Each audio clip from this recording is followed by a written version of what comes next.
Hi everyone, welcome back to Crazy Gamer. Today in this video we will be learning how to disable color correction in Hitman Blood Money Reprisal. So the first thing you want to do is to launch open Hitman Blood Money Reprisal game on your device and wait until you get to the game section. Once you're inside, go ahead and tap on the pause icon on the left hand corner of the screen and from the expanded menu, select Options.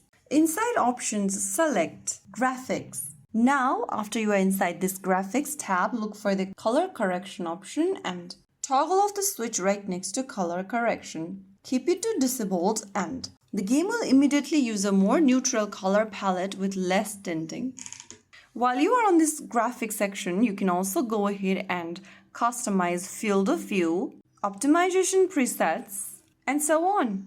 So that is how you can easily turn off or disable color correction in Hitman Blood Money Reprisal. If you found the video helpful, don't forget to like, share and subscribe to our channel. I will see you again in the next video. Thank you for watching.